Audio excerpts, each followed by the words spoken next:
What's up, everyone? Welcome back to the Game Plan. It's NFL Week 4, and we're breaking down the top DFS and bets for NFL Week 4 with betting and DFS double guru from the Sharp app, John Statsational, Alesia. John, you've been crushing it. We always talk about this on the show, but you're a big bet the underdogs guy. Definitely way more on the dogs here. And to start the season, I just saw a recent statistic that underdogs of 6 or more, so teams that are plus 6 or more, are something like covering at like a 90% rate. Are you seeing this in your models? What's going on? Yeah, they're not just covering; they're winning the games. Yeah, that's the other thing. So if you're in a survivor pool, the circuit pool, I got knocked out with Cincinnati last week. I think it's close to 95%, 95.5% of all entries are gone after 3 weeks. So it's been the largest favorite each week is lost outright. Will that happen this week? We got a double-digit favorite for the first time, so we'll see if that happens again. But it's just look. I think part of it is the fact that we've got basically no preseason anymore for these teams. So you're seeing a lot of poor play. We're seeing poor quarterback play on the whole. The totals have been lower. It's 41, was like 41.2, I think, is the average score right now in the NFL. So yeah, it's just scoring's down. I think it's an inferior product right now, offensively, than what we were used to a few years ago when teams were just scoring a bunch. And that's kind of where we're at. But the league is a very cyclical league. I kind of thought this would be the year we'd bounce back and see some higher scoring, but as of right now, it just has not happened. I think it's coming, John. I think a lot of the low scoring stuff, I've been blaming it on poor quarterback play for the last few years. And we have a pretty decent crop of rookies right now that a few of which seem to be on the improvement swing.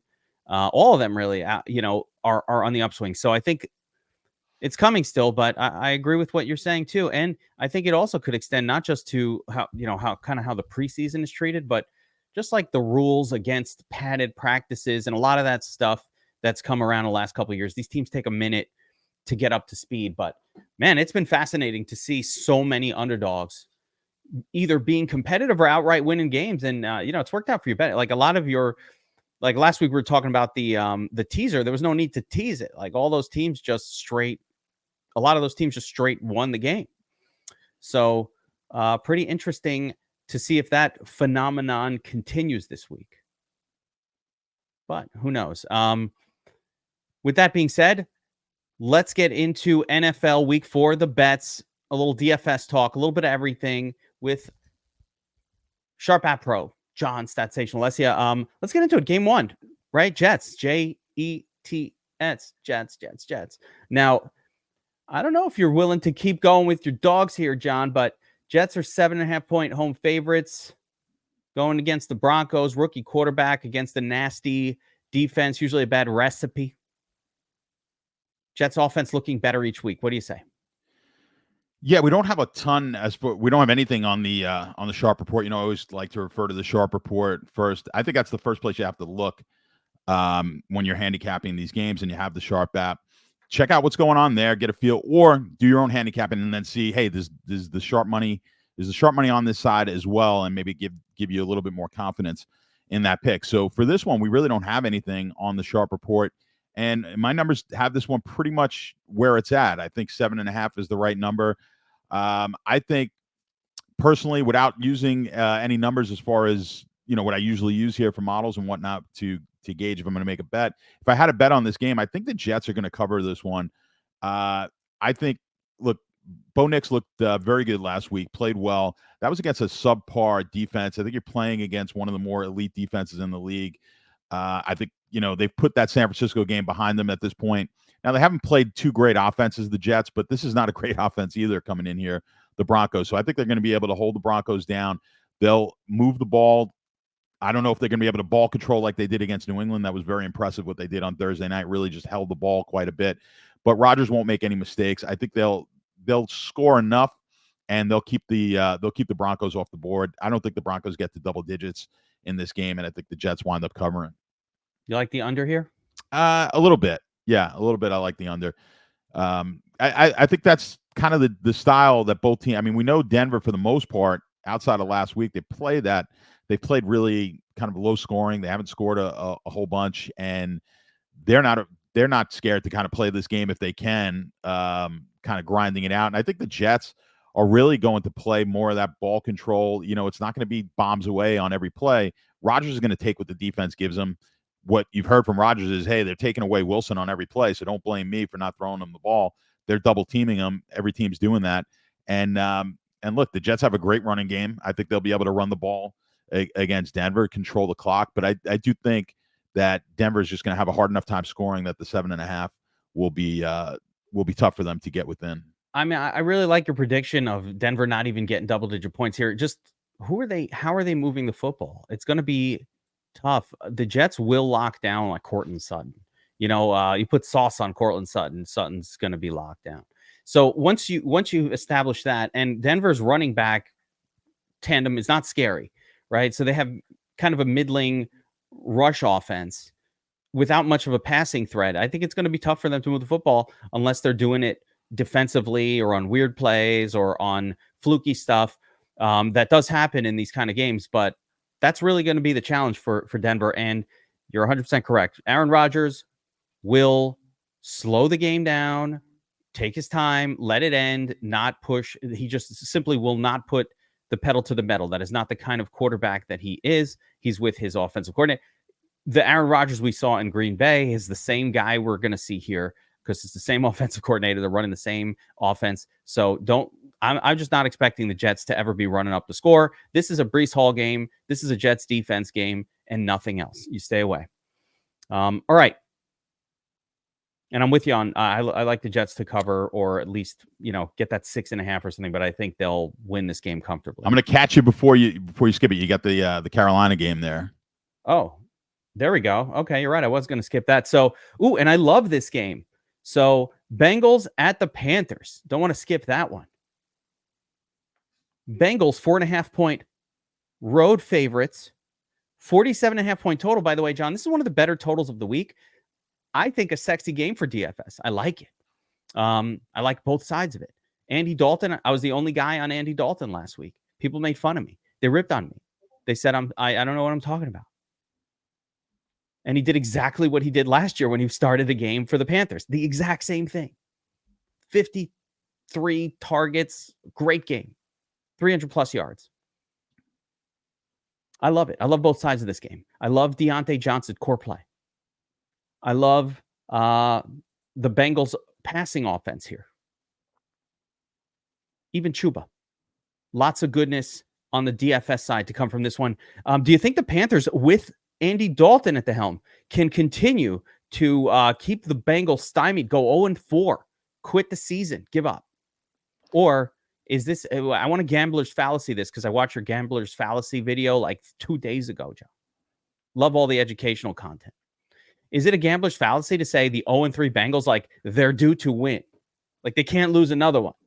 Listen, I heard a lot of people last week saying they're not going to go 0-3, and they're 0-3 somebody now. had to not go 0-3 between those two, but now. No, well, yeah. I mean, I get someone had to not go 0-3, but everyone was of the thinking that, well, there's no way Joe Burrow goes 0-3, and I always say, well, you got to get to 0-2 first, and once you're at 0-2, it becomes a whole lot easier to go 0-3, which is the same thing this week. They're not that big a favorite here to go 0-4. So, once you get there, it's a little different. If you tell someone before the season, are they going to go 0-4? Maybe not. But once you get those 3 under your belt, it's like the you walk past that roulette table. Yeah. And it's like 10 reds in a row. And 2 different people will go, oh, my God, red is hot. I'm going to go play. I'm going to put $100 on red. And then the other guy walks by and says, wow, the black is due. Neither are true. Wait, all right. I got a quick gambling question for you. Hold up. Pause on discussion of football for a second. There's a dude whose name I cannot recall, but you'll know who he is. Tatted up, maniac gambler, says he can beat any casino. And so that dude talks about roulette. One of the things I watched him talk about, he's beat Baccarat is his game. But here's what he said about roulette.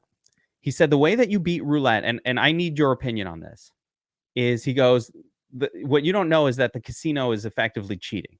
And the way that they're cheating is the dude that throws the roulette ball has been doing it for so long that he actually can, he can aim it and kind of increase the odds that it falls on a black or a red, depending on what's on the board.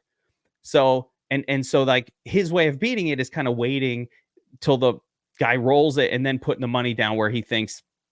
So his belief is that effectively the dealer who's rolling the ball has been doing that for 20 years and actually knows how to land it on a number or color of his choosing. All of these things are nonsense. Okay. It's complete nonsense. Yeah. I mean, look, the house has a big advantage as it is. Like the house has an edge. I mean, it's not when you think about the number, I forget what it is in roulette. Maybe it's 4%. Do you know that guy's name, by the way? Because I don't know his name. I've seen him, and I turn off the videos as soon as you do. So you don't believe anything that he's talking about? No, because I know bullshit. Like I watched a little bit of him, and then when I hear bullshit, I'm like, all right, well, this guy's just trying to get followed. He's a bullshit artist. Like, listen, you can't.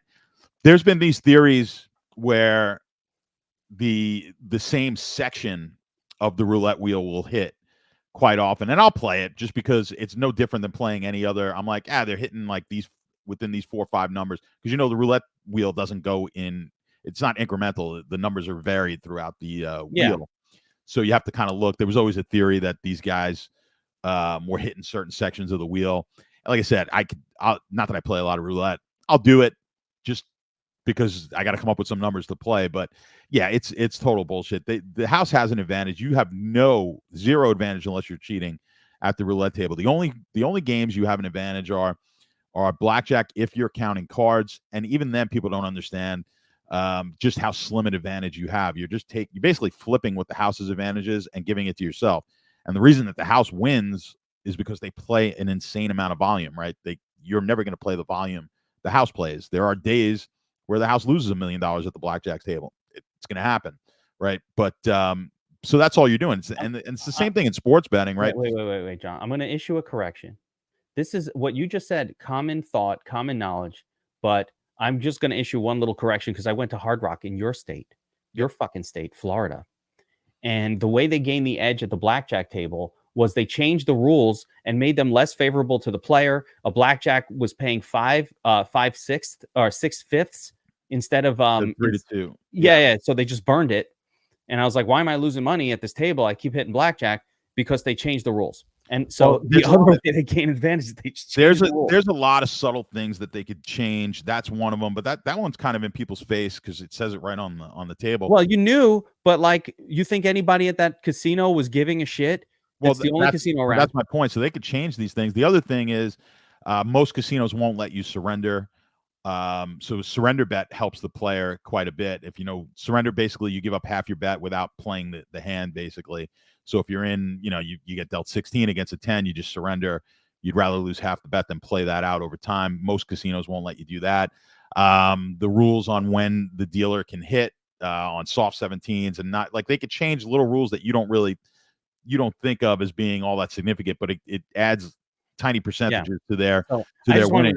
Because, when we just blankly say, I only wanted to mention it because when we just blankly say, hey, blackjack is, really close odds, it is when you play the normal rules of blackjack, but even one little adjustment to those rules and it burns it, and like you're a toast at that table. Yeah, well, I mean, look, they were talking about in sports betting, you remember DraftKings just a month or so ago was looking to basically add a surcharge. Now they could have, I think they were doing this to kind of make a point. I don't think they ever I don't think they were ever planning on doing it. It would have been stupid to do it, but they're getting taxed. They're getting taxed in certain states like New York at a 51% clip on their revenue, which is insane in itself. But I think maybe they were making a statement there. But what most people, sports bettors, don't realize is, and we've actually got it on the Sharp app, a hold percentage.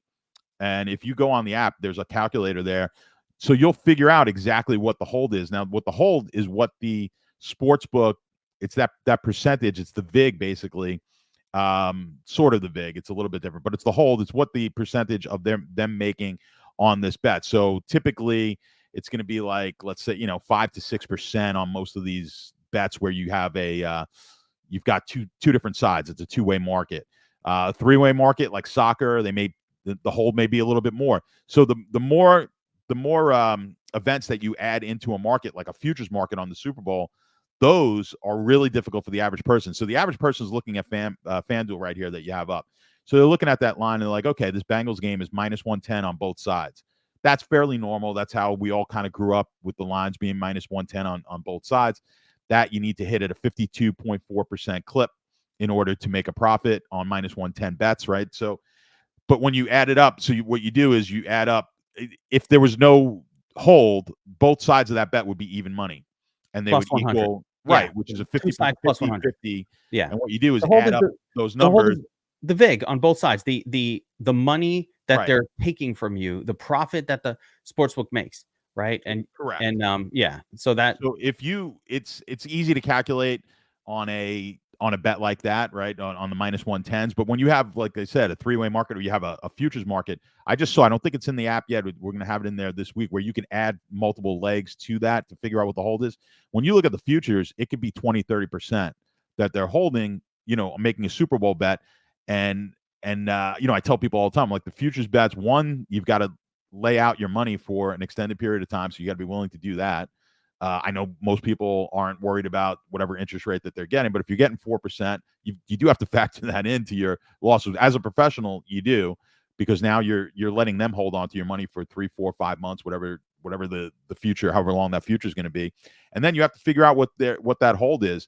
And like I said, on these future bets, it's going to be 20 to 30% at most of these books, whereas on a bet like this, you're looking at like 4.6%, 4.7% on a minus 110. That's what the hold's going to be. But important numbers to know, and we've got that calculator inside the app that you can check out. Much more applicable also on props and different things where the numbers aren't minus 110 plus, well, minus 110, minus 110. Sometimes you see a minus 180 plus 130, and it's not easy to calculate in your mind. Oh, how much vig am I paying here? So yeah, you need the calculator, especially for that stuff. And of course, the relaunch of Sharp 2.0 coming in about a week, where the hold will be on screen. A lot of just incredible upgrades coming to the Sharp website, especially 60 plus sports books. Yeah, and we got a million sports books coming in there. And then, but you talk about, like, you were like, oh, these little changes, 6 to 5 on blackjack. Well, you look at we're looking at just one sports book here, and inside the app, you have an aggregator with all the sports books, tells you where the best line is on a particular game. But that's hugely important. Like, people they're like, oh, whatever, it's 2-3 cents. It's minus 110. I've got a FanDuel account. That's the only account I have. But you might be able to get minus 105 at Caesars. You might be able to get minus 105 at DraftKings. Just saving those little bit of percentage. Really, the casual sports bettor doesn't pay much attention to it, but over time, it adds up quite a bit to multiple units. It's the difference between maybe breaking even and making a profit on the season, is just getting the best line. So when you have a tool like the Sharp, and then we didn't even mention what's going to be in the app, as far as you're going to be able to go right to your sports book from the app. So you're going to see a line that you like in the aggregator, and then it'll open up the app for you, and you'll be able to place the bet within the app. Huge. By the way, FanDuel will open up, and then you'll place the bet in there. So that's really going to be a nice feature I'm looking forward to. Just for convenience, that's one of my favorite parts of some of the new features that are coming out on Sharp app in the next week or two. So stay tuned for that, guys. If you want to check out Sharp app, get in there now before the upgrades happen and the prices go up. Promo code DFSA 35 is a 35% off promotion for any of the plans at sharp.app currently there. So you get 35% off for being a DFS Army YouTube subscriber. Worth it. And it locks in forever. You're going to want to do that. Do it now. Get in there now. You're going to see. I think my favorite part about what's coming on Sharp is just the blazing fast odds. It's going to be the fastest and most complete odds screen in existence. And, other odds tables like that, people are paying $400 or $500 a month for something like that. So the pro version, the fastest version of Sharp app, it's currently set for $99 a month, which is crazy, and 1/4 of what everybody else charges for super fast, lightning fast odds that actually adjust on screen. Really incredible stuff. So you guys are going to want to check that out. But let's get into this game, John. Bengals at the Panthers. Panthers plus 4.5. Did you have a side here? I have nothing in my numbers. The Sharp report. Sharp report's pretty doesn't it's have just on overs and unders this week. There's really a lot of overs and unders. Yeah, it's like the Sharps are really quiet right now so far this week. So they haven't really hit this game. It's not a game I particularly love, but I'll tell you what, if I had to take a side here, I would still take the Panthers plus the 4.5. I think there's something. I think that defense right now for the Bengals. I mean, they did not stop Daniels one time. Different type of quarterback, but I mean, he really did it with his arm. It wasn't so much the running game that got them. I mean, he really lit them up with his arm. I think Carolina will be able to move the ball here. I do agree with you from a DFS standpoint. I expect a lot of points.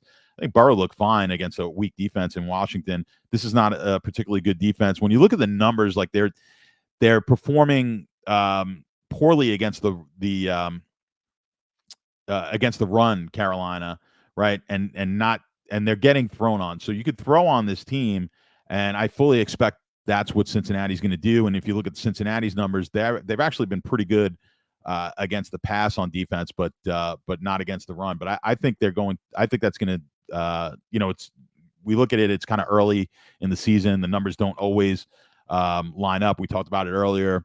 Cincinnati, according to the power ranking sheet here available on Sharp app, Cincinnati allowing 42 more rushing yards per game than average to opposing running back. What's up, Chuba?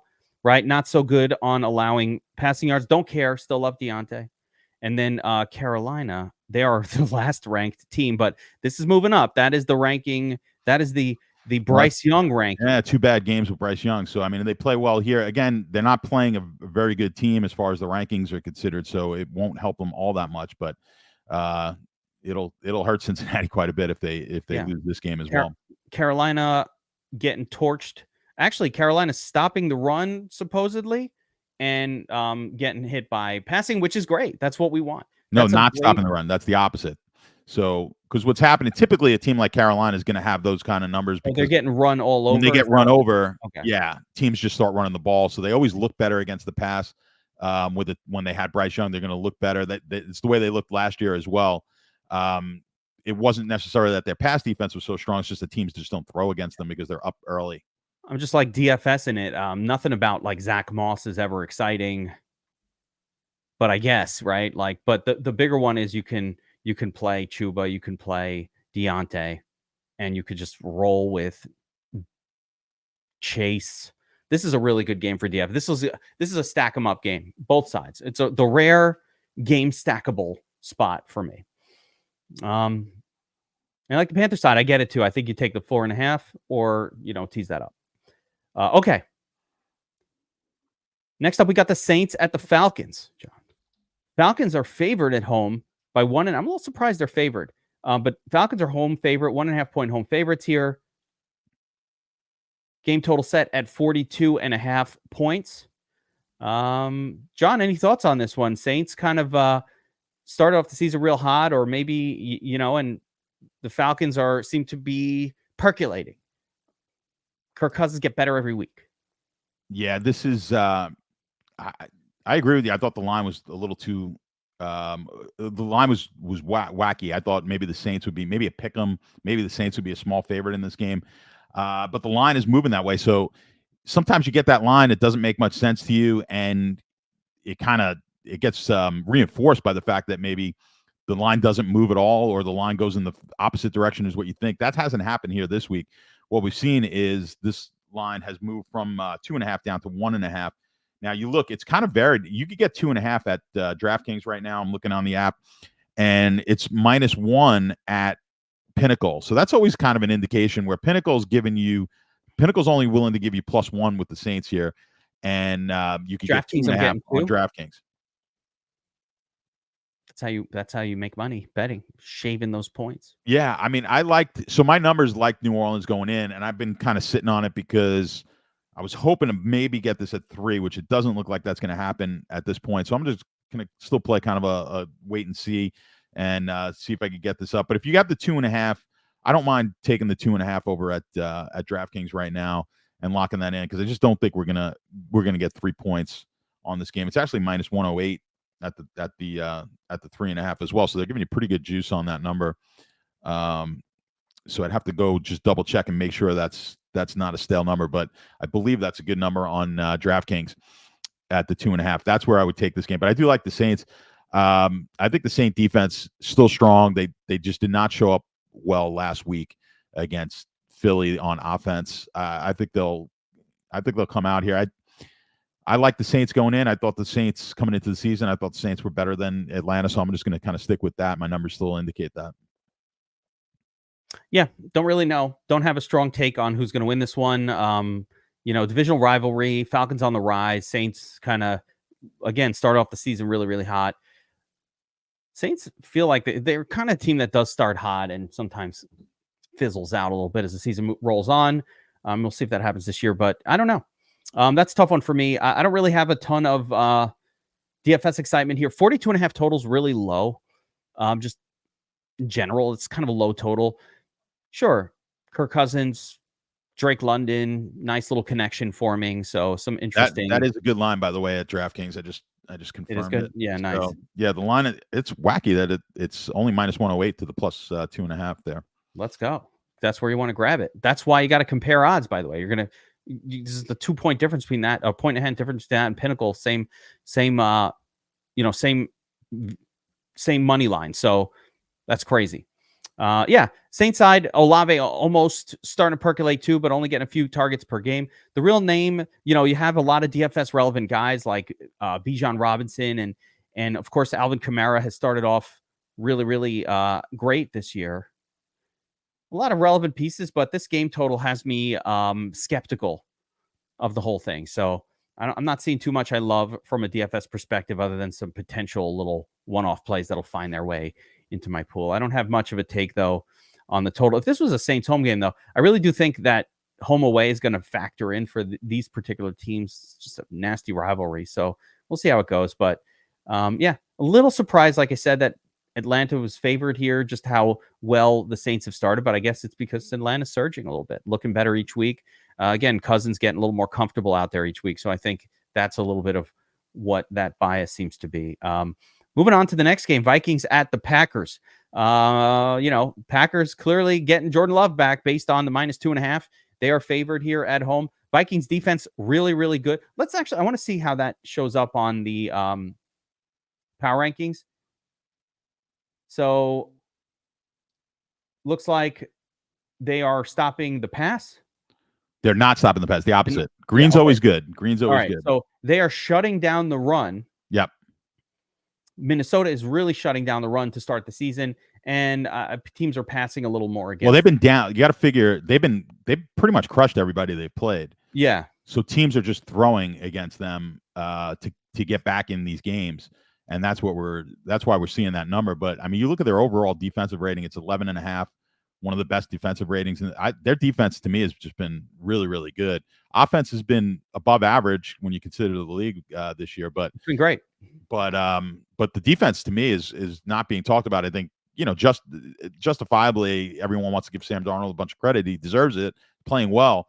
But I think they're kind of overlooking how good this defense played. I mean, look, the San Francisco they stopped they pretty much shut San Francisco down offensively. They played the week one. They played a pretty bad Giants team, but they were able to just dominate them on the defensive side.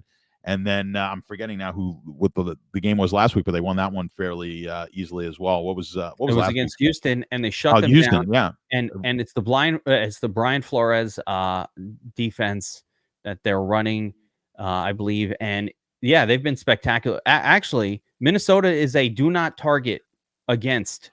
I actually pulled CJ Stroud off my sheet. Like CJ Stroud, I put him in persona non grata, unplayable on the road at Minnesota last week. That worked out. Individual players, sure, they could pop, but this Vikings defense is for real. It's legitimate. And the whole team is looking, I mean, you have it properly as of right now. You have them second in the power rankings. So clearly they are good. What does it tell me about this game? Not sure, but they're good. Packers getting Love back. They're a solid team as well. Jaden Reed has been pretty much a stud with Jordan Love, probably for the better part of the last half a season worth of games together. So that connection is happening. How do you see this one going down? Is it, 2.5 points? That is just the perfect little, it's basically the even teams, the home field advantage right there. Well, that's the nice teaser line. That's the 2.5 up to 8.5, the old long teaser play. And I like that. I mean, give me 8.5 with a defense playing as good as they're playing in Minnesota. You got to like that teaser bet there. So Yeah, I don't mind that one. I mean, you could tease it with that Saint game as well. Tease that up. I like both of the, but I do like the Saints regardless, kind of straight up. But Minnesota Feel better plus eight about and a it. half. That was That's the going to be a tough teaser, though. game. That'll be tough to cover for Green Bay, I think. Yeah. We did have Especially sharp money coming on the under. Well, this is actually interesting, right? So the sharps hit the under at 43 and a half. Almost always the sharps are going to get the better price because they're the ones moving the market. Hasn't changed the market. Like they hit this 43 and a half. Let's see what date. On the 23rd. So that was what? Tuesday? Monday? yeah, it's getting ready to change though. It's minus 114 to the over. So. Yeah, they've moved a little, but typically that would have been bet that would have come down already because they got it at 43 and a half. That would have come down a half point to a point, and it's pretty much. I mean, there's even some books out there that have it at 44. So yeah, looks like it's going that way. no, I mean 44 is the total. What do we have? The juice is on the over, so it's going up if anything, and the sharp money took the under. So when I see a situation like that, I always kind of, to me, the way the market is moving is more significant to me than the sharp money coming in on the game. So I think there's probably, so you have to be careful on it could those. be other sharps too. Like we look at the sharp money from one sports book, but we're not seeing other sports books. So yeah, I would keep an eye on this one, and I would kind of lean towards the over the way the market is moving on it. I like this game, but yeah, really good defenses. I think there's some DFS goodness here, but with the Packers side, outside of Jaden Reed, I don't have a ton of confidence. I just don't. And on the Vikings side, yeah, I really like Justin Jefferson, but not too much else.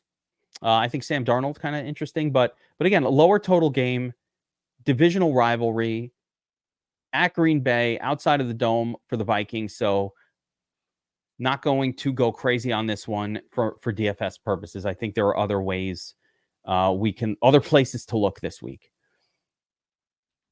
But I love the teaser, man. I'm doing that. I love the Saints combo with the Vikings. Yeah, let's do it. All right. Jaguars at the Texans. Texans are at home, minus 6.5. Total 45.5. Looks like it's leaning to the under.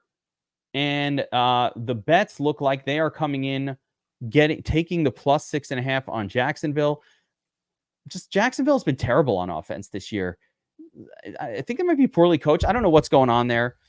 Does Trevor Lawrence stink? I'm not sure. He might. Is there something else going on there? I'm not really sure. Jacksonville is a bewildering team, and the Texans have not put it together on offense yet. They're doing okay, but we have not seen the best of them, in my opinion, as of yet this year. They have so much more potential when they put one game together to smash. Jaguars are a team that you could smash against. So, last week, Josh Allen styling against these, just throwing touchdowns to everybody. Halftime, they're up 36-3. I was like, what the hell's going on in this game? I was watching the other game because that game was just boring on the Monday combo slate. So Jacksonville can't stop any. What's going on with Jacksonville, John? Can you trust them here, plus 6.5? I like Jacksonville in this game as a bounce back. I always love taking teams that come off of just a massive blowout loss, and I like them in this spot. And the line moves have kind of confirmed this. It briefly got to 7, and it got bet down to 6.5 at most books. And you're seeing Jacksonville. You're paying a little bit more juice here at FanDuel just to get that 6.5. You look at Pinnacle; they're down to 5.5 on this game at Penny. I like Jacksonville plus the points. I have this in my numbers as a game to bet. Certainly loved it at 7. I would still take it at the 6.5. I think you need to jump on this game quickly. I don't think we get back to 7. I think you have to kind of take this one, take it at the 6. If you can get the 6.5 or 6, still pretty good on Jacksonville. I like Jacksonville here to keep this one close. I like it. Maybe even win. John. But yeah, Jacksonville. Yeah, Jacksonville. We'll have more. That'll be more. What do you call survivable chaos? Because a lot of people are going to be on Houston this week. Is that the team? It's not the team. No, it's not the team. Would be San Francisco this week, but oh yeah, they can't lose. Houston and the Jets are right there. You want to lock in a definite winner? That is San Francisco. Famous last words right there. Yes, yes. Steelers at the Colts. Steelers 1.5 point road favorites. 39.5 point total. Steelers games have been gross, John. And concerns abound for Anthony Richardson. Okay? There is panic in Indianapolis right now. People are concerned. Hey, we didn't think this guy, we thought he could throw a little bit better than what we're seeing. And this is looking like Cam Newton, but worse in terms of the arm right now. And people are nervous. Is there cause for concern in Indianapolis town? I mean, I definitely think there's cause for concern if you watch him throw the ball. I mean, the amount of balls he throws high, we talked about it last week where I'm like, listen, the Bears are going to get some turn. I don't know what they wound up getting. I know they had that awful one in the end zone. That was brutal. That I don't know what he was even thinking on that throw. So I'm not sure. I think he might have had a couple that he gave, but that's why I kind of like the Bears defense last week in DFS. I'm like, this guy's going to give you, he's going to turn the ball over. You kind of have to expect that each and every week. This Pittsburgh defense has been elite so far this year. Now they also haven't played the greatest of offenses yet. And with the struggles of Indianapolis here, maybe they're not playing one again. So they've kind of gotten lucky with their schedule where what the Steelers are trying to do is just keep these games low scoring and, use Fields to the best of his ability. You got two quarterbacks in here who are not exactly the most accurate quarterbacks, but are elite running talents. So you're going to probably see quite a bit of both of these guys running the ball. Now, as far as the line goes, this is another one where you're in that Wong range where you could kind of tease this one up to the Colts to +7.5. What we did see on the game was money coming in on the over for the sharp money came in over 38.5. It has moved this to 39.5. So kind of counter to what we saw in that previous one where the money came in at the 43.5 and it sort of stayed there. And if not, as it even creeped up and we saw the sharp money come in on the under, we're seeing a difference here where the money came in on the over and then it moved at a point, which is what we should be seeing. So I think that, I think if this game goes to the over, it kind of favors Indianapolis to me. I think if this winds up being a high scoring game, to me, that means I think the Colts have more potential offensively than Pittsburgh does. I've got more confidence in the Colt offense than I do Pittsburgh. So I think if this game is going to be high scoring, then I think the Colts win it. If it's low scoring, then I think it plays into Pittsburgh. So if I was going to play a straight up parlay on this game, just based on how that total's moving, I would team up the Colts, pair the Colts with the over on this game. But my numbers do not or the Steelers in the under. No, let's go. If you like Steelers in the under, but it's just the way the line's moving and where the sharps are. The sharps are on the over. If you think the over is the play, I mean, listen, if you think the over is the play, just play the over. But if you were looking to parlay this game, my feeling is if the game goes over, it's going to be more of a Colts game. The Colts would probably prefer this game to be higher scoring than Pittsburgh would. Yeah, I think from a DFS angle, the play here is avoid for the most part at all costs a game like this. Is this the kind of spot where Anthony Richardson is going to shine, against Steelers defense? Sure, he could shine against anybody. These running quarterbacks can get it done real quick. Just one run that it slips away or whatever. But more likely than not, that's not happening. So it's just not much to like here. The Colts can't get it going with Pittman. So you don't really know who to go with there. Jonathan Taylor, you never want to play Taylor coming off of a big game. He's had like, you can count on your two hands the number of like big games he's had in his career. They rarely follow each other up with another one. Remember a couple of years ago, Taylor had a 56-point game. And then we played him in DFS every week for like the next 2 years. He never had another 4X even once. Like that is just how Jonathan Taylor's career is. He doesn't catch passes, so it's super sketchy to chase him after a big win. I don't like anything here. I don't like any of it. I hate it all. I want nothing to do with this game for DFS. As far as the bet, though, I think Steelers are rightfully favored. They're rightfully the favorite here because their defense is really good. And that's really all you need against a guy like Anthony Richardson. If he'll turn it over a couple times along the way, most of the time, especially if you're putting pressure on him. So we'll see if his legs and his mobility help them out there. John, moving on. Rams at the Bears. Bears at home. 3-point favorites. Game total set at 40.5. And just some details here. Rams still without pretty much any wide receiver talent. Everybody's hurt. So they got the backups coming in. And last week with that scenario, they just leaned heavy on Kyren Williams, kept him in the game for 90% of the snaps. And he just had a smash game because he couldn't avoid it with all that volume they threw at him. More of the same coming here this week, I expect. And the Bears, on the other hand, we saw a little life. Caleb Williams continues to make tons of mistakes out there. But you know what? I liked what they did last week. They sort of unleashed him and said, all right, young quarterback, just get out there and go crazy. And, he's launching bombs, 52 pass attempts. I think that's what you should do with a young quarterback. Let him throw 52 times in a game. I'm for it. Of course, I only care about fantasy points. So I don't really care about the development of the quarterback per se, but he looked a little better out there, tossing him to Odunze and Cole Kmet last week. I like it. I like the Bears offense here, John. I like it. I don't mind it. I don't mind Caleb. I don't mind Odunze. I like Cole Kmet. DJ Moore, a little tougher to get there at his salary level, but don't care. Playable as well. So DFS angle is really interesting. And on the Rams side, of course, it's just Kyren. So as far as win-loss, though, Bears as a favorite, a little sketchy to me. I don't know about that. I want to add the Rams to my teaser and get the 6.5, and then we'll be sitting at a pretty hefty premium with the Rams, expecting the Bears can't beat anybody by 10 points. Yeah, I mean, I'm not going to tease this one because, again, I'm on that key number, so I don't like to tease off the key number.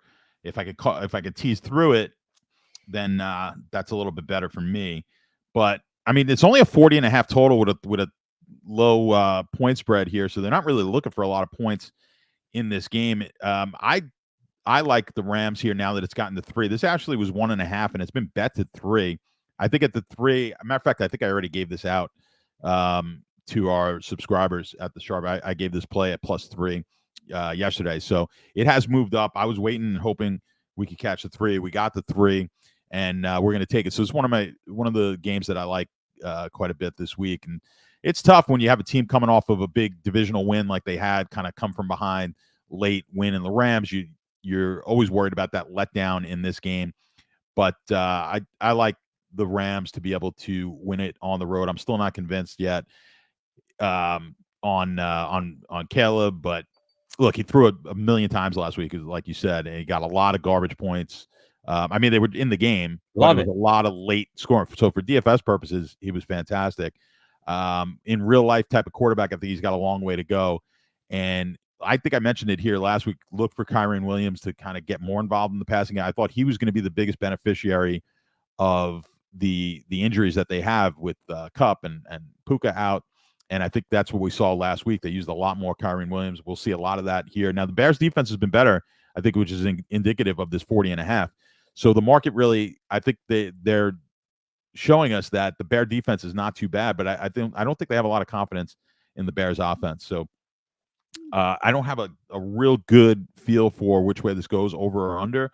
I would kind of lean this one towards the over, and I do like the points. I'll take the Rams. That is the one side of this game I do like.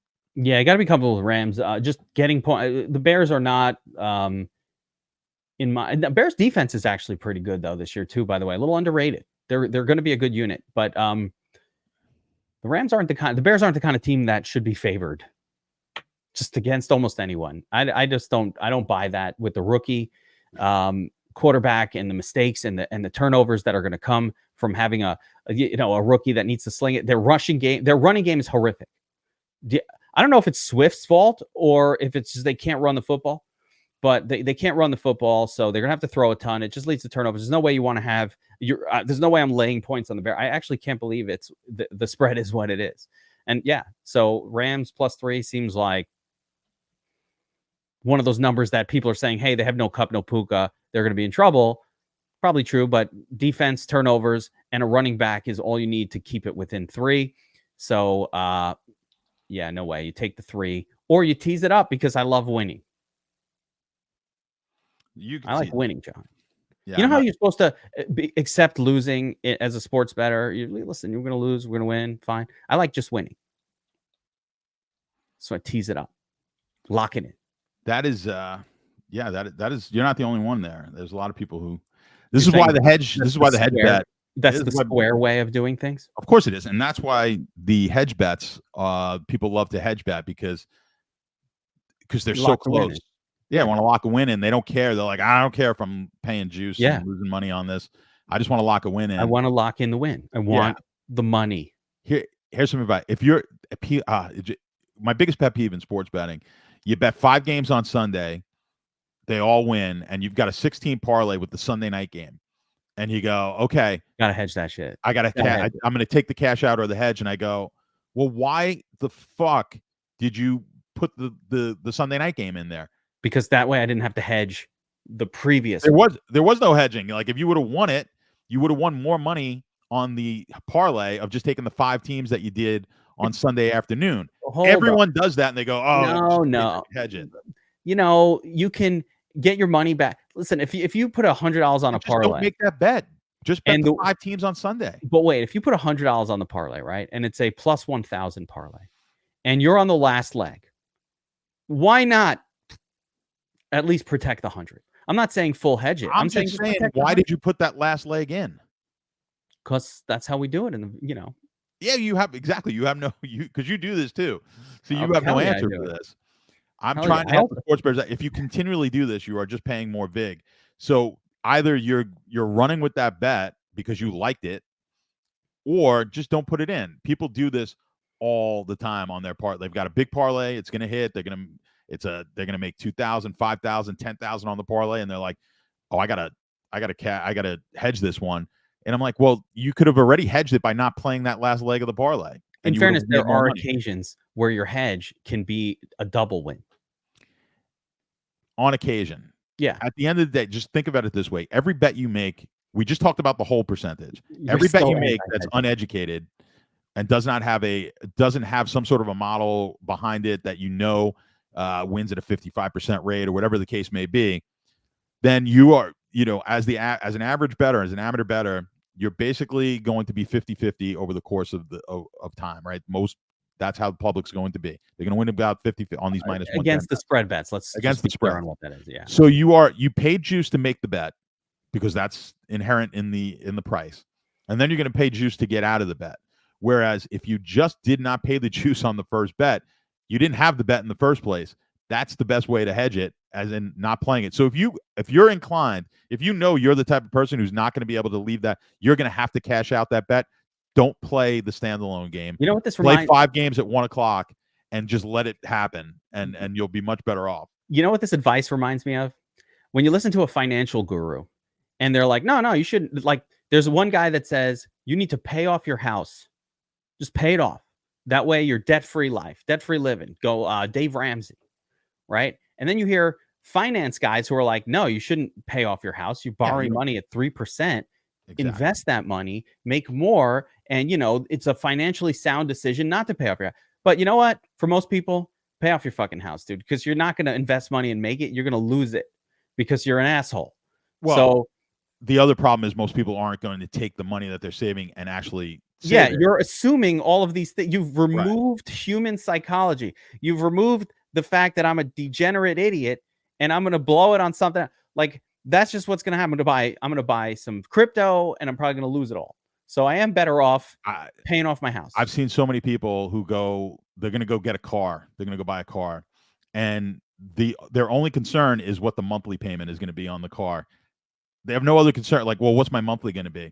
So they'll put down like 10 grand on the car to get their monthly payment down $100 or whatever it's going to be. And meanwhile, they're getting it in. Now the interest rates are obviously a bit higher, but.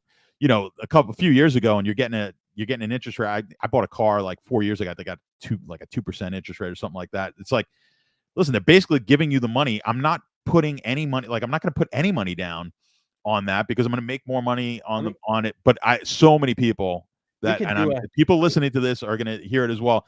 And I tell people, I'm like, just take that 10 grand, put it on the side, and pay the extra whatever it's going to cost you a month out of that 10 grand. in a bank account that's going to yield you, more than that. Why Why give them the money? They're gonna bet it, dude. They're gonna bet it. People are degenerates. I could do a whole show on financial advice for stupid decisions that people make and the financial advice to like not do that. But in the end of the day, people are gonna do stupid shit. So you know what? Hedge your fucking bet, get out of it, make some money because you're losing all the time. And the same thing with your mortgage. Pay off your mortgage. Yes, do that. Own your house. It's a good thing. Can't hurt you. You're probably going to lose money trying to invest it unless you're super disciplined and you're a conservative person doing the right thing. But if you're one of us, I'm playing DFS with that money. I'm blowing it. If you're getting 4% in the bank and your mortgage is 3%, then and you're getting the benefit of the tax write-off on the mortgage. There's no more benefit for that. They took that shit away. But didn't they take that away? There's no more of that. I don't even know. I don't think that's gone. I think you still get on the interest. I think you still No, that's gone. They took that away. You don't get the tax write-off on the interest on your mortgage? No. They took it away. I didn't even know that. Yeah. They took that away. Those bastards. Where were we? Rams, Philly. Bears. We like the Rams. Bet the Rams +3. Take the house mortgage money instead of paying off the house and just put it on Rams +3. Yeah, that way put it on the Rams. That's make more money. Sound. Yeah. That's how you make more money. Because sound financial advice. And then just pretend that you put it on. If you lose, just be like, well, whatever. I wasn't gonna have that money anyway. I was gonna put it on the house, and I'm still paying the house, the regular mortgage payment, and then it'll be easy to justify it to yourself and sleep at night. After this conversation right now, by the way, I am going to be instructing the video edit guy or the person who posts the video to include the term not financial advice, entertainment purposes only in the description of this breakdown. Everything you just heard, and yes, do not gamble the mortgage money on everything you just heard is not financial advice. It's just entertainment purposes. Okay. But if you do it, make sure you post it on the internet because it's always great content. Yeah, let us know. Let us know. Tag the shark. Only if it wins. Yeah. Only if it wins. Like, how great would that be? Like, guys, I bet the mortgage on the Rams +3, and now I don't have a mortgage. I paid it off, and I have the money. Yeah. Yeah. Only if it doesn't win, we don't want to hear from you. I don't want to know. If it does, yeah. Tag Sharp app in there. We'd love to have. I don't want to know. Viral. Yeah. No one wants to hear negativity. No. The internet's not about the negative. It's all about just uplifting and positivity. I don't want anything negative. It's not the way Twitter is these days. Philadelphia Eagles at the Tampa Bay Buccaneers. Bucks +1.5. Tampa -1.5 in this one. Eagles -1.5. So Eagles are road favorites at Tampa. 43.5 point total. A little lower than I would have expected. The Eagles are in trouble here, John. No wide receivers on the team. They're all out. They've got even you ready for this? Even Britton Covey, the WR3, is either out or has a Q tag. So Devontae Smith concussed. AJ Brown still hasn't practiced. It's Thursday now. I thought he was going to play this week based on Dr. Morose on Twitter earlier this week. But that does not seem to be coming to fruition. So it's the Saquon Barkley and Jalen Hurts show. Dallas Goedert, again, with massive volume of passes. And on the flip side with the Bucs, that offense started really hot on the season. Maybe it cooled off a little bit, but Chris Godwin continues to be a Cooper Kupp-esque role in this Sean McVay style offense. Last couple weeks, we've had elite CB1 play, which has shut out Mike Evans on this team. You know what the Eagles don't have? They don't have an elite cornerback to shut down Mike Evans. So this game starting up interesting. I'm not really sure that, like, just from a evaluating football standpoint, that I get why the Eagles would be 1.5 point road favorites in this game. But John, you tell me. I don't know. I'm trying to figure that one out. I kind of think that Tampa is a whole complete team, and Eagles are in trouble here without their wide receivers. Yeah, I mean, I kind of agree with you there. I think the Eagles are in a bit of trouble.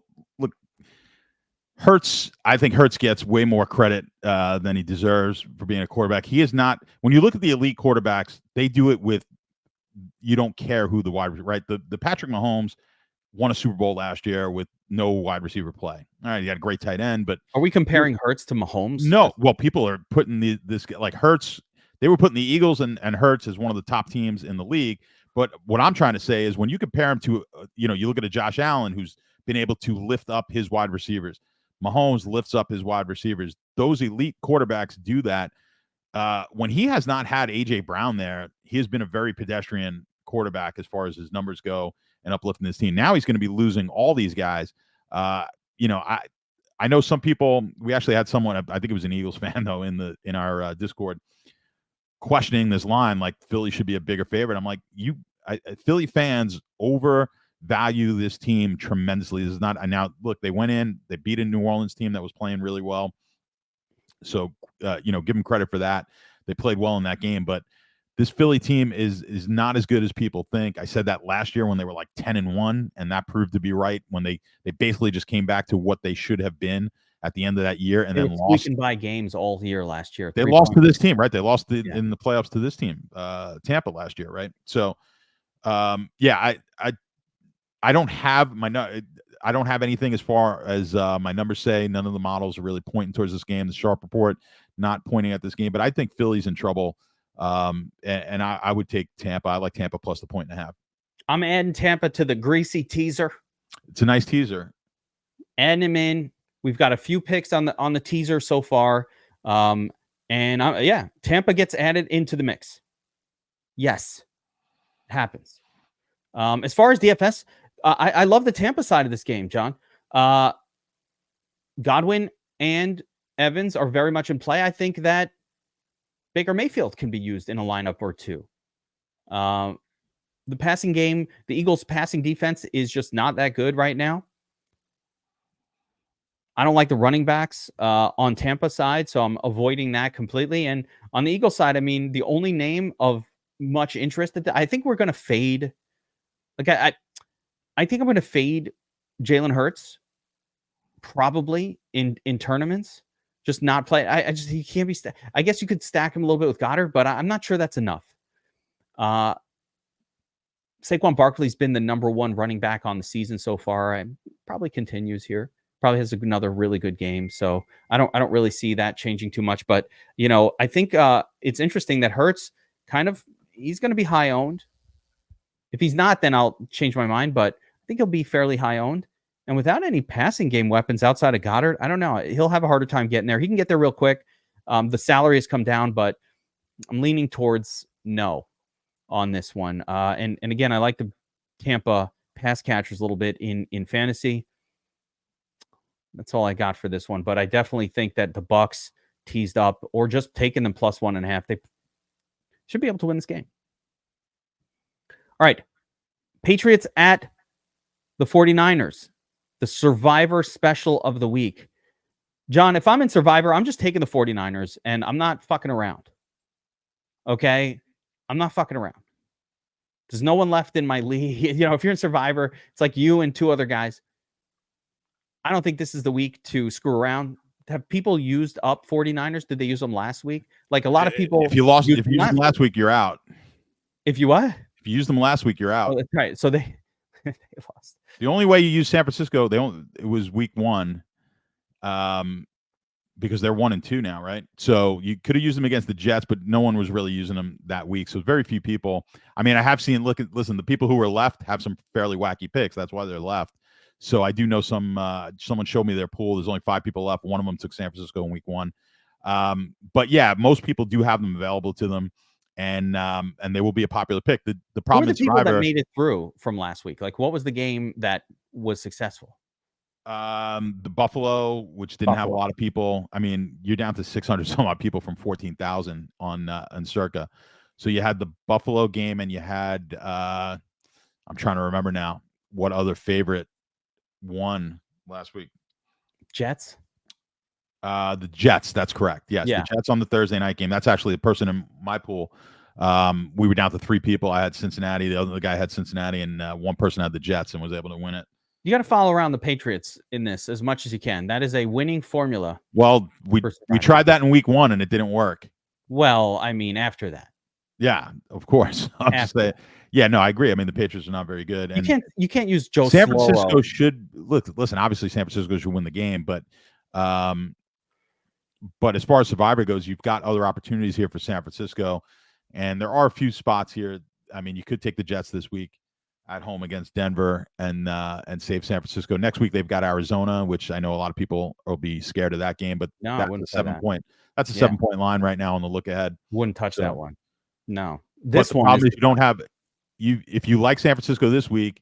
I know we're not looking at next week and we're not doing Survivor. It's not that good next week as far as who to take. So that's why a lot of people would consider holding on to San Francisco, because week 5 you've got San Francisco home against Arizona, Kansas City home against New Orleans, Seattle home against the Giants, but a lot of people may have taken Seattle already because week 1 they were a popular pick, and Chicago home against Carolina. Those are your 3 big games next week. So you don't feel good about any of those. No, those sound terrible. I don't. that's what I'm saying. Every one of those favorites could easily lose that game, by the way. Week Easily. 5 looks to be brutal on paper, and it'll probably just go chalk. But Circus Survivor is going to end in like week 6. It might. It's crazy. Yeah. 49ers 10.5-point favorites here. Let's just DFS this for a second. This is an important team to always talk about in DFS. The 49ers tend to score 3 to 4 touchdowns every single week, sometimes more. But they're almost locked in for 3 to 4 touchdowns every week. That's just what they do. They're putting up 30 plus more often than not. They're down some players, but the touchdowns are going to come. Now, last week, what happened was all of the touchdowns went to Juwan Jennings. Crazy, right? So Brandon Ayuk and Mason failed as super chalk because in a crazy situation, one guy just got all of the touchdowns. Once again, we are in the same scenario. The 49ers are probably going to score 3 or 4 times, and it's only going to be spread out between 3 or 4 people. So chances of every one of them getting a touchdown is reasonable, or one of them getting 2 touchdowns. Mason, Ayuk, and now Juwan Jennings in the mix. We'll see if George Kittle plays. But that's it. So for DFS purposes, you have to make the San Francisco offense a key part of your entries every single week, regardless of the opponent. That continues here. Mason, great. Ayuk, right back to it, 10 targets last week. He failed, not for any reason other than variance and weirdness. Go back to Ayuk this week, yes. And even Juwan Jennings now. I don't like the chase. It feels gross. I don't really love doing that, but okay, fine. I'll accept it, allow it. Kittle plays, we might have to rethink a little, reshuffle a little bit. Patriots side, they've got an immobile quarterback. I don't think they're ready to roll out Drake May this week. They probably think, hey, let's not fucking throw him to the Wolves at San Francisco. Let's wait till next week. We have an easier matchup. So I think the Drake May swap is happening. It might happen in the middle of this game. And in that scenario, San Francisco defense will be destroying them. The fact that they brought him in that game last week, which was mind-boggling to me.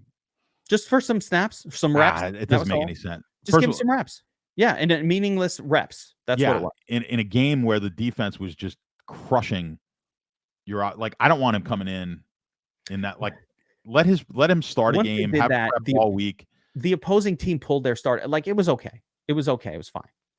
They're pulling their starter. By the time Drake May came into that game, both teams are like, all right, let's pull the starters and just be done with this. It was brutal. Drake May will be the starter. Oh, yeah. Next week. It's not, maybe not this next week. They're going to go to him, right? Brisket has no mobility. The offensive line is terrible here. And that's just a recipe for getting destroyed. Now, my question for you, John, is 10.5 points is a lot, but kind of probably worth it. Yeah, I like the 10.5. I'll take the 10.5 here. I mean, is anyone worth being a 10.5 point favorite in the NFL this year? I mean, it hasn't happened yet. I mean, these big favorite teams, obviously San Francisco, the better side, but I'm not giving up 10.5. I hate passing up double-digit points. I always kind of look at those ones a little closer than some of the other games because I just love double-digit points when I think obviously that there's a chance for the game to be tight. And I think in the NFL, the way we've seen it this year, I just don't know if they're worthy, if anyone's worthy right now, especially with how banged up they are, being a 10.5 point favorite. So I'm taking the 10.5. I think that was another one that I gave out already because I don't want to miss out on this line. So it did go. It did make it at circa. It did make it to 11. From 11, got bet down to 10, and I believe Circa's got it at 10.5 now, which is considered a fairly sharp book. So what that indicates to me is they were kind of getting money at the 11. They were getting money on the on New England side of this game. They got it down to 10. I think some sharp money decided 10 was a good enough number to lay with San Francisco, and they've sort of landed in the middle at 10.5, which is probably garnering no action from either side of the sharps here at the 10.5. So I think we probably stick to that 10.5 number. I like it, and I'll take the Patriots plus 10 in the hook.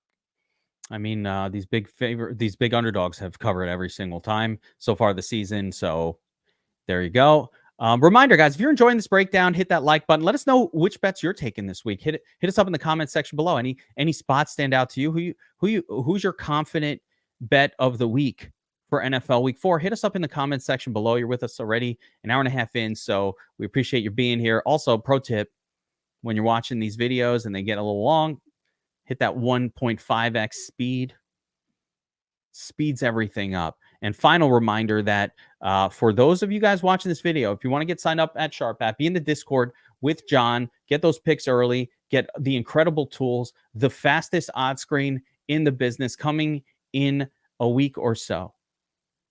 Don't wait. Get in there now. Promo code DFSA35 is a 35% discount for those guys watching here on the DFS Army YouTube channel and DFS Army subscribers to get onto Sharp, get all of those amazing tools, the predictive analytics. So much to offer there, the Sharp report.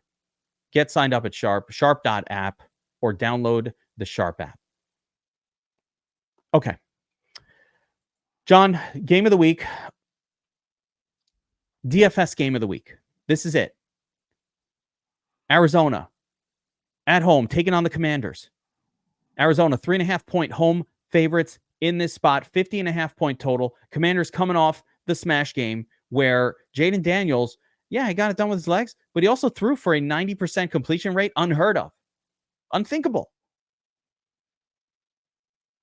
Amazing. Love Jaden Daniels. Looks like the real deal. I said it when he came out of college. I said, this is a better version of Anthony Richardson / Jalen Hurts. Like, he can throw. He has that mobility, but he can throw. That's the difference between him and some of these other guys that are coming out as running quarterbacks. They can't throw. Jaden Daniels threw for yardage in college. Team said, get Terry McLaurin involved. Jaden Daniels like, hold my beer. Tossing bombs to Terry McDaniels, TM Sizzles. Cardinals on the other side looking really good, man. Surprise team this year. Kyler Murray looking all right out there. Commanders terrible versus the... I have an interesting way. I think this one could go down where no one's going to play Connor, and Connor has like a big game and kind of holds down the Kyler Murray side of it. I could see that going down. But lots of DFS goodness in this game, both sides of it. Everybody from Marvin Harrison Jr. and I like Michael Wilson on the Cardinal side coming off of 8 targets. And then, of course, on the Commanders, just go back to Daniels to McLaurin. Daniels naked. I don't know. But I love this game for DFS. That being said, the Cardinals are 3.5-point home favorites. You think they can cover that? Don't love the game. I mean, that's kind of I think that's a good line there. I mean, you say Arizona have been very good. They've been good statistically, but only 1-2, right? So they let Buffalo come back in that game week 1. They lose at home last week, right, to Detroit. So they've played well. I mean, to lose to Detroit and Buffalo is nothing. No, that's why. Listen, they've played. I think I have it down here. They played one of the toughest schedules so far to start the season. And in my power ranks, I mean, I've got them 4 because you look at there you how go. well they've played. Right, they're 1 and 2, and you have them 4th. I mean, your numbers. Yeah, they're showing. Yeah, they're showing in how it's indicative of how well they've really played, and they probably should be 2-1. I mean, they really should have won that game against Buffalo. And if you're looking at them totally different if they win that Buffalo game with how well Buffalo's played. So yeah, I agree. I mean, my lean here would be to the Arizona side, especially with Washington coming off the impressive win that they did on Monday night. I think a lot of people saw that game. As we mentioned, that was a big survivor game, shocked a lot of people, and they just looked unstoppable. I will say this with Washington, they played the week before. I watched a bit of that game against the Giants because I faded Daniels in DFS that week, so I was kind of watching, hoping I was okay with that, and he really didn't do much in the game. But that was because they couldn't get the ball in the end zone. They did move the ball fairly easily against the Giants, kept getting it in the red zone and just could not do anything. I mean, they lived in the red zone the entire game. They were end goal, it seemed like, every possession and just could not score a touchdown. Variance. That's variance. It's definitely variance. So, I expect that they will do more here. I tell you about it's the one and done fantasy type of league where you can only pick a player once. I'm taking Josh Daniels stacks this week in that. Jaden Daniels. Jaden Daniels, not Josh Daniels. No. He's not going to get me any points this week, no. But yes, Jaden Daniels. So he's going to be the guy, and I'm leading that league right now. Just kind of trying to pick you want to try to pick against certain defenses. Now, Arizona's been good. We showed that. And they've been very good against the pass. But again, early in the season, I think those numbers get a little bit skewed. We'll see what they do here in this game. This is the highest total on the board. Not getting a ton of act. We're not getting a lot of sharp action. I'm not really seeing the movement in the market really tipping off one way or another where any sharps may be on the game. I could see where people are going to like, especially coming off the Monday game, where people will like this over. It looked like they really didn't stop Cincinnati either, but they could not be stopped on offense. I don't think they'll be nearly as efficient. I think that's, obviously saying, I don't know if they can be as efficient as they were on Monday night. They won't be as efficient in this game, but I think both teams are going to be able to put points up. I would lean a little bit towards the Arizona side and lay the points, but I don't have a strong feel betting wise on this game. It's the 3.5. It's that number, right? So Cardinals 3.5 point favorites. I'm going to lean Cardinal side, but I'd love it to be like under 3 if I could get it there. I think Arizona will win this game. Commanders are up and coming, and I love them. I love what's going on there, but I think the Cardinals run all over them here. I think it's a James Conner fest. I like the passing offense for the Commanders. There's so much DFS goodness, by the way. Brian Robinson Jr., no Eckler. Eckler is likely, he's concussed. That means we're going to get Brian Robinson Jr. at low ownership, full workload. And they like to run the football. There is a lot to like in this game on both sides of it. The Cardinal side, again, no Trey McBride. You just remove one weapon, and now the other weapons need more targets. Dortch and Wilson, Marvin Harrison Jr., a lot of goodness here. And by the way, Washington Commanders is the nut opponent. Okay, you want to play. The fact that you're chasing them makes a lot of sense. Look at the passing. They're allowing, both negative. They're allowing 50 more passing yards per game to opponents than average and 21 more rushing yards per game. They're the nut terrible defense to attack. So you got to keep going after it. You just got to keep going after it. Consistency.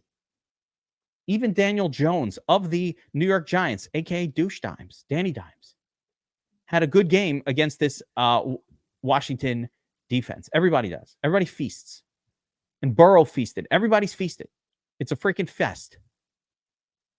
You got to play them. You got to play the Cardinals.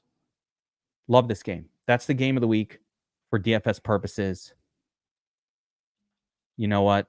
I couldn't let it go without making it clear how much I like it. Boner alert. Shirani has spoken. All right. There's still more games. KC at the Chargers. Chiefs -7 on the road at the Chargers. Total is 39.5.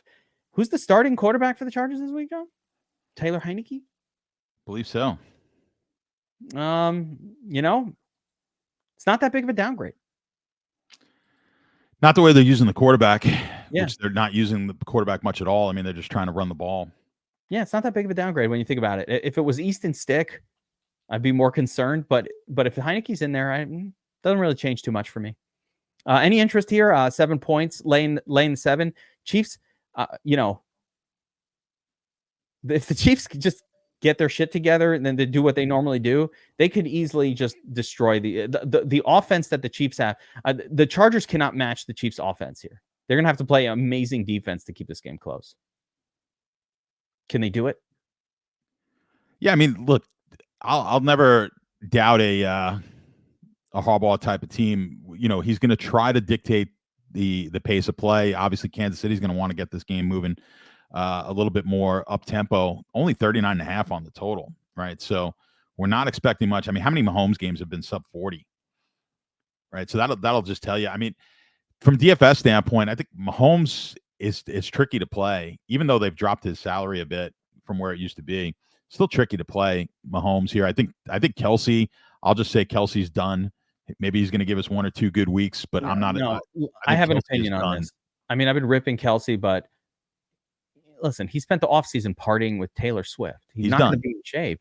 But I feel each week, as he's practicing with the team and playing, he will improve. Like we'll get a better version of Kelsey midway through the season. All right, we'll see. He just looks very slow to me watching the games because he's been partying with Taylor Swift all offseason. Like you can't blame the guy. I would too. He's not practicing hard. He's hanging out with the richest, most famous woman in the world. It's not really my speed, but you're more like Tampa Bay. Blonde, works at a barista at the Starbucks. You're not trying to get it too crazy over there. Yeah, I mean I don't know. She doesn't really do it for me, but looks whatever. I'm not here. She's got a lot of money. Like she's got power, and there's so things that are attractive about her. Listen, aren't I'm just glad I've avoided all that in my life. I never went to any of those parties. I'm not on any videos like any Diddy videos. You never went to a white party in the Hamptons? I never went to any of Diddy's parties as often as he invited me. I always turned them down. I knew something in the future was going to come up, and so I'm kind of glad I stayed out of that world. I got invited to a white party one time. I thought it was going to be one of Diddy's. It turned out to be something different, and I left right away. It was just a bunch of guys with hoods on, and you were like, there were no hoods, but it was homogenous, and I was like, this isn't for me. This is. They didn't know. I actually did go to a white party. It was a birthday party years ago in Long Island. Actually, it was out close to the Hamptons. Again, unironically, the country club by my house does do a white party as well, where you dress in all white. And I went once, and I was like, "This is making me uncomfortable." It's not my scene, John. It's not my scene at the country club.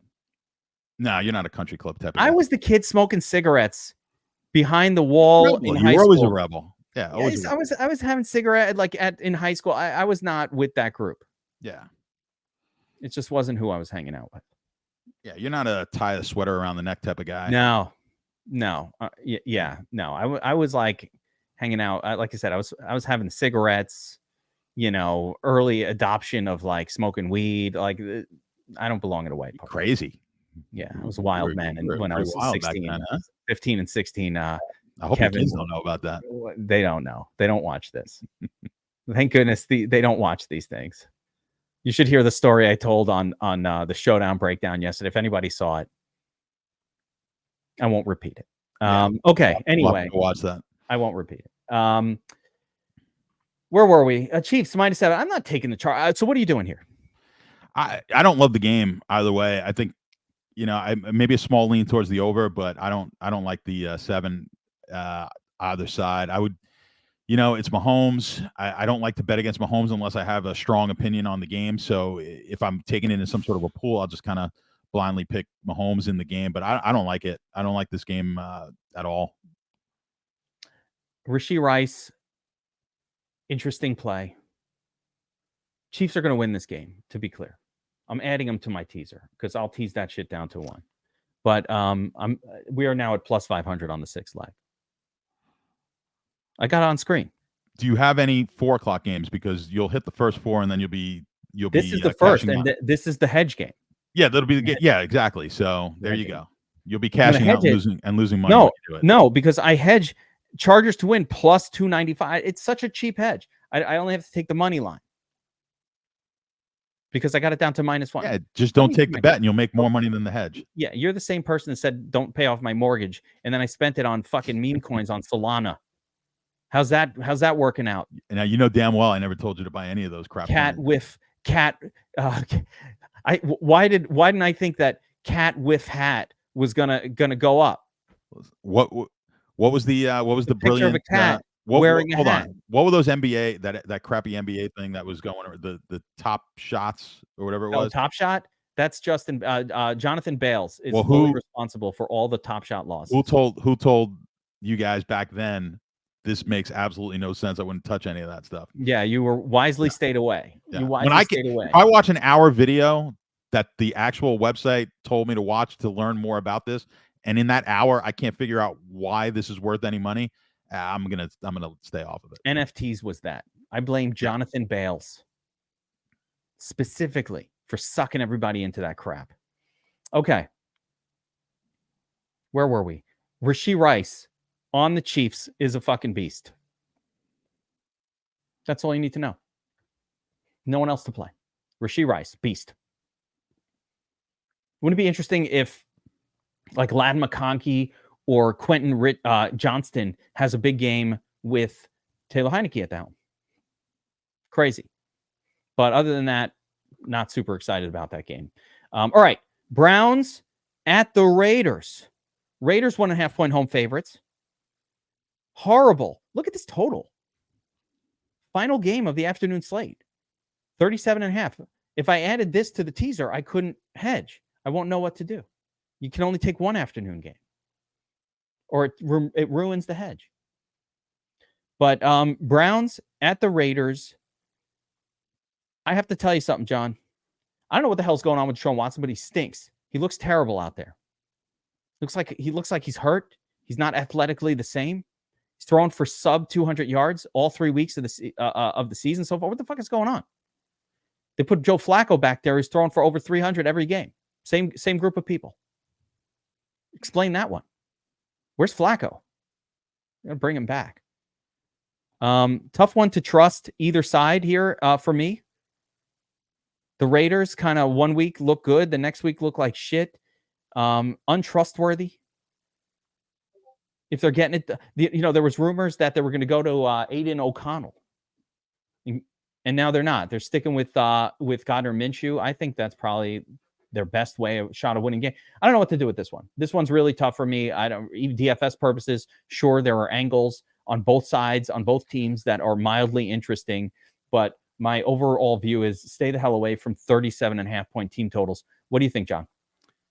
Yeah, I like Cleveland here plus the points. Another game that plays well for a teaser up to 8, but I like it straight up plus the 2, even on the money line if you want to take it there. So we're seeing some spots -1.5, which I think you're looking at there on FanDuel, and then +2. Like Pinnacle's got it at +2. Some of the other books have it at +2 that you could get. So of course, if you can get the 2 somewhere at DraftKings, they're at +2 as well.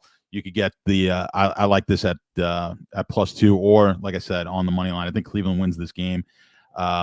Struggles from both teams. I mean, look, Vegas got absolutely destroyed last week with not the new quarterback, but with the old quarterback coming in as new in Dalton with Carolina.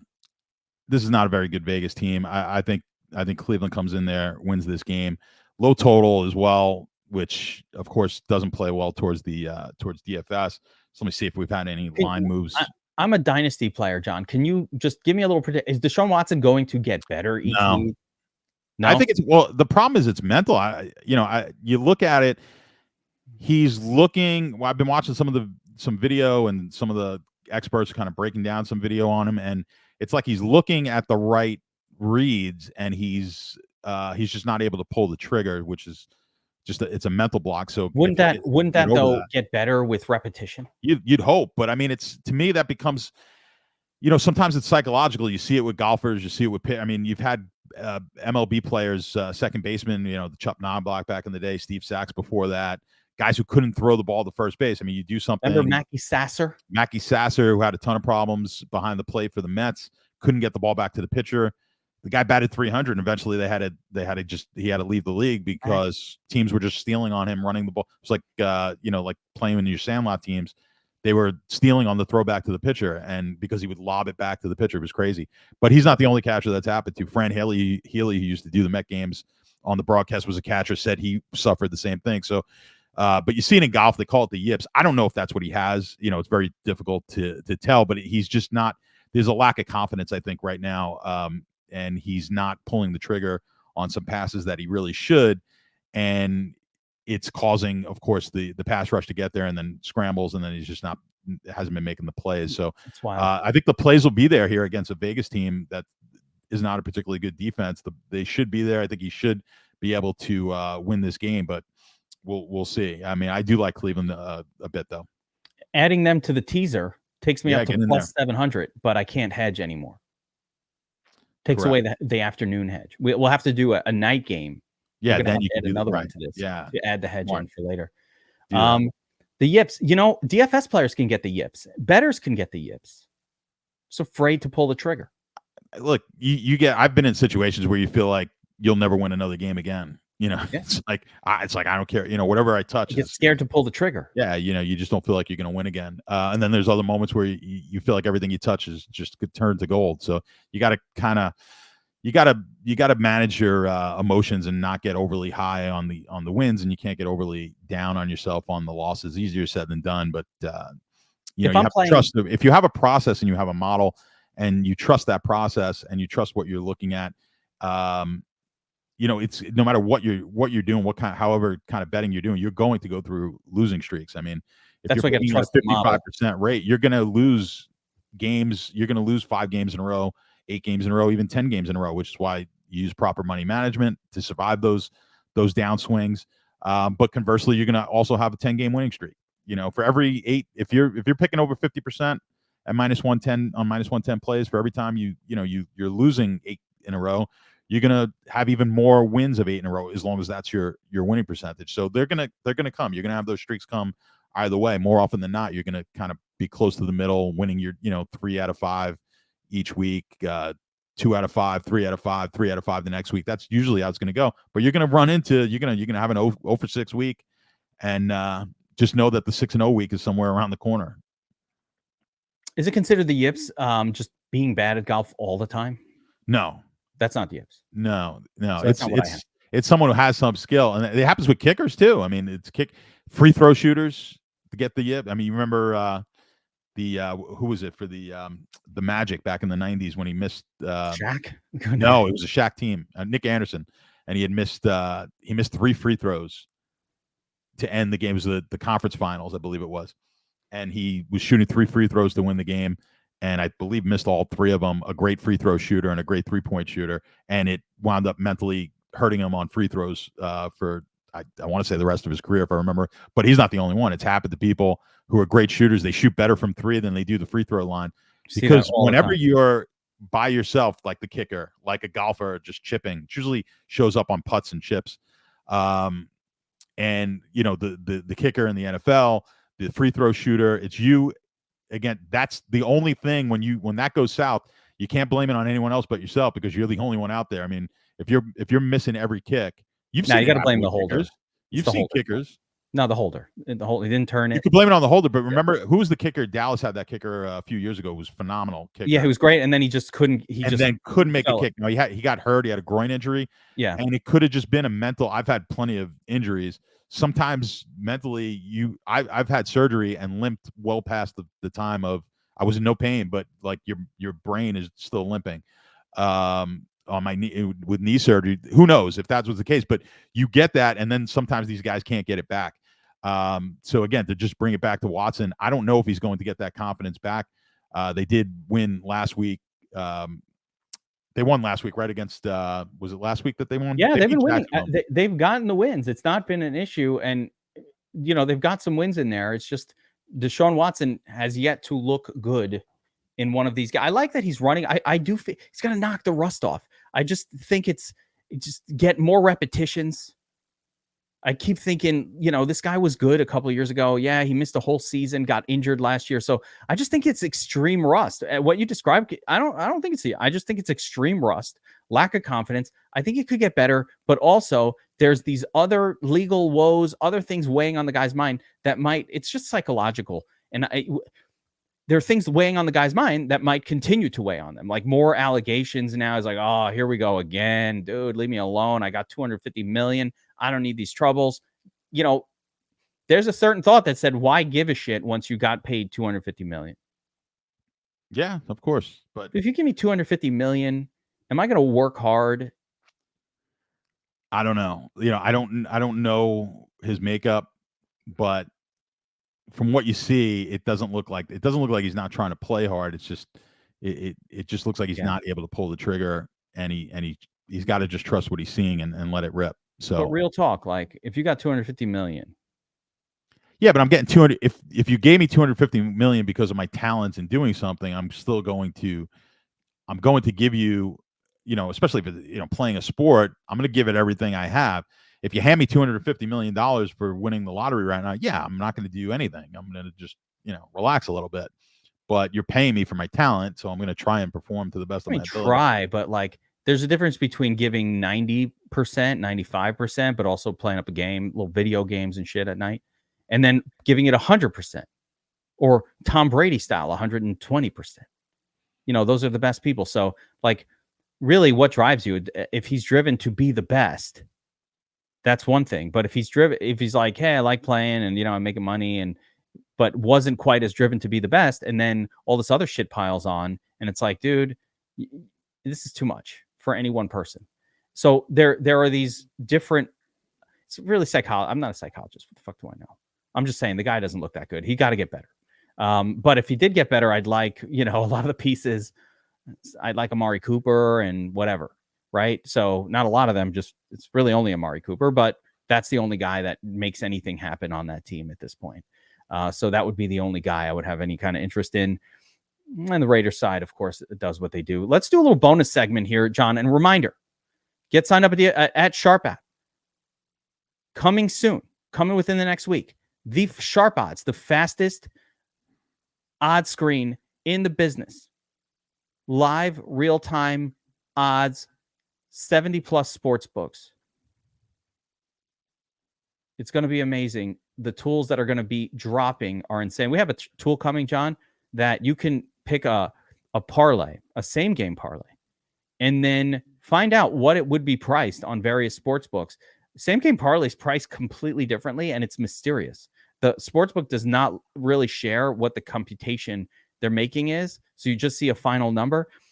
This tool will identify the best spot to take a same-game parlay, which is huge. This is really a tool designed for professional or high-end sports bettors, sharp sports bettors. And if you want to become one of those, get signed up at Sharp. Learn from John, the best in the game. All of the details of betting on sports and how to bet like a sharp. DFSA 35 gets you 35% off any of the subscriptions on the Sharp app. Go to sharp.app and get signed up now. All right, let's do a little bonus segment for the night games. There's a bunch of them. So just real quick, speed discussion here. Bills 2.5 at the Ravens, 46.5 point total. Yeah, I like the Bills in this game. I like the way the Bills have been playing. I'll take the Bills plus the 2.5. I did add them to my teaser here. Take a little more points. Make sure we win. We're up to plus 1,100 on the sleazy teaser. Tennessee at Miami. Two teams that are hurting. Miami rolling out. Ready for this? The Sergeant Tim Boyle or somebody like that at quarter. Everybody's hurt. Even Skylar Thompson's hurt. They got Tyler Huntley. They got Boyle. But the Titans are getting points because that's how bad the Titans are with Will Levis at the helm. He stinks. So, I don't know. What do you do here? I don't. If you don't know, I don't know. Yeah, no, I don't love the game either. Yeah, it's not one I'm going to touch. Yeah, let's not mess with that one. I don't know is exactly the only answer for that. I don't know. Final game, Seahawks, Monday Night Football. This is going to be, oh, by the way, one of the grossest 2-game slates ever with that Titans-Miami game. I don't even know what to do. Like, just play HN. But the second one, Seahawks at the Lions. Lions 3.5 point home favorites. 46.5 point total. Quick pick. Yeah, I mean, you got to like how Seattle's looked so far. So, I mean, 3.5, I'll take a shot on Seattle. Don't have any numbers on it, but just looking at it, I like the 3.5. Geno Smith percolating. You always like the dogs. Okay. I mean, Lions are, I think, a better team, but 3.5 is a little bit to, some points that you're given. But I do think the Lions will win that game at home. They should win it. Seattle defense has been very good. Yeah, they're playing turds. They Let me see it against a good team. They've played turds for sure. Let me see it against they've had one of the weaker schedules in the league, but we'll see. Yeah. Let me see it against a good team like the Lions at home. The Lions at home are no joke. They're nasty at home. Well, actually, let's see Seattle defense. They just lost to Tampa at home. Yeah, early season, you got to throw those out. See, I make excuses like crazy. Seattle are completely stopping the pass. Is that what's going on? No, they had a Washington game. Is this they have that skewed number? No, Seattle stopping the pass. They're just stopping the pass. What about Seattle? So who they played? They played Miami with no.